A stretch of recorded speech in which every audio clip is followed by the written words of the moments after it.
Hello, and welcome to the 37th episode of The Route, our school bus fleet content series. I'm Wes Platt, Executive Editor. In this episode, we've got a recap of some of the top stories from the last week on schoolbusfleet.com. Click like on this and all our other videos, and subscribe to our YouTube channel when you get the chance. Your comments are always welcome. If you get the chance, please post who you are and where you're from, your city, your state, your school district, wherever, so I can give a shout out in a future episode.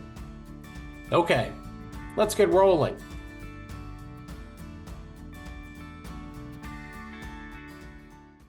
Our first stop this week is Washington, D.C., and the headquarters of the Diesel Technology Forum, which just released a report on prominent fuel technologies in the nation's bus and commercial truck fleets, including school buses.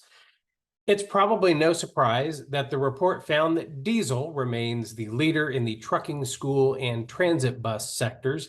The data, based on vehicles in operation from Class 3 to 8 as of December 2021, came from S&P Global Mobility TipNet, and it indicates that 91% of the approximately 500,000 school buses operating across the United States run on diesel power, with gasoline at 4% and other fuels at 5%.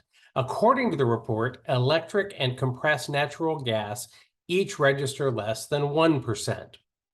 Of the diesel buses in the U.S., about 72% have at least particulate trap technology. 58% are of the newest generation of advanced diesel tech with both particulate filters and selective catalytic reduction systems.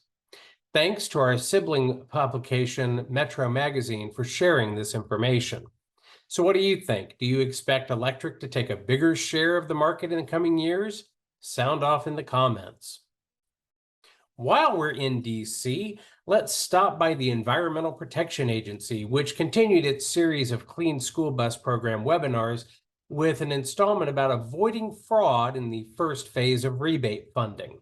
During the webinar, representatives from the EPA's Office of the Inspector General shared knowledge about what their office does, discussed warning signs of fraud, offered methods for mitigation, and gave some examples of fraud cases they've handled over the years.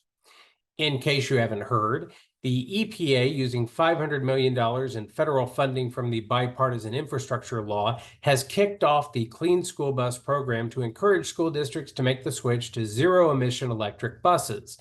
This phase, which offers rebates, amounts based on prioritization of the district, has an August 19th application deadline. So we're running out of time here. We're already in mid-July, right?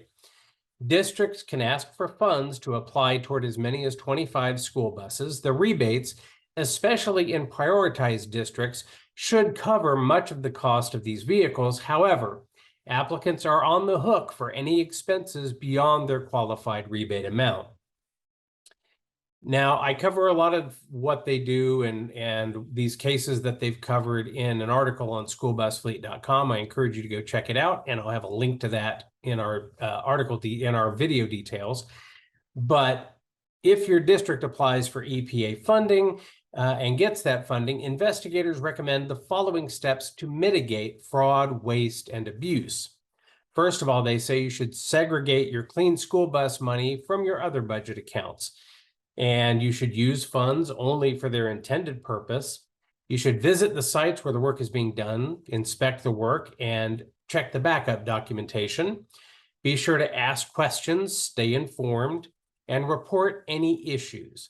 If you've got something to report, I'm going to list the OIG's hotline information in the details of this video.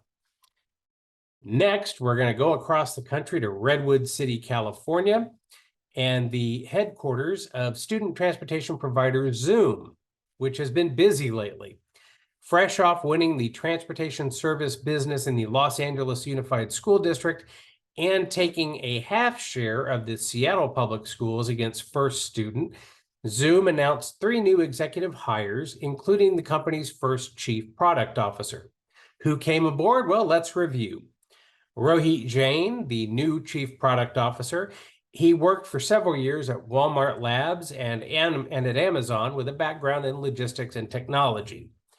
Jay Kim is the new financial officer, new chief financial officer. He recently served as CFO for Carbon Health Technologies. He also worked as an investment banker for Goldman Sachs and Deutsche Bank. And I apologize if I mangle this. Please let me know if I do. Let me know if I don't. I want to make sure I get it right. The third is Shiva Nagabhushanaswamy. He's the new vice president of engineering. He's been head of engineering for ads at Uber and director of engineering for personalization at Netflix. Before that, he was an engineer at Microsoft. Said Ritu Narayan, CEO and founder of Zoom, we're thrilled to welcome Rohit, Jay, and Shiva to Zoom as we continue to build the future of safe, reliable, and sustainable student transportation. All right, now we're off to New York, and the Diesel Technology Forum report notwithstanding, New York is among the states with governors pushing for fleet electrification.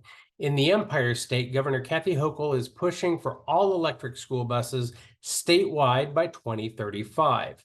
Bethlehem Central School District is the first to deploy electric school buses in New York's capital region.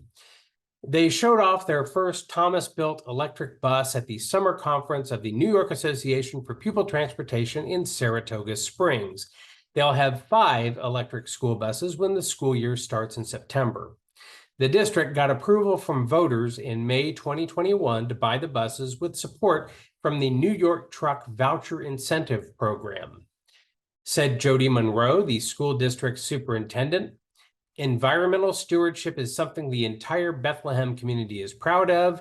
We are happy to be able to share what we have learned so far with other school districts to perhaps make the initial leap into electric a little less intimidating. All right, it's time to park the bus for now. Before we go, thanks to everyone who has supported our YouTube channel, including Scott Dimmerman of Forest Hills School District in Cincinnati, Ohio. Thanks for watching. Tell your friends about the route. Remember, at 100 subscribers, and we were at 96 last I checked, so we're just 4 away. At 100 subscribers, I give out the final recipe ingredient for cheeseberry pie. Got news? Reach out to me at wes.platt@bobbit.com on email. If you're going to the NSTA annual meeting in Niagara Falls next week, I hope to see you there. Tweet us at School Bus Fleet. Drive safely, and I'll see you next time on The Route.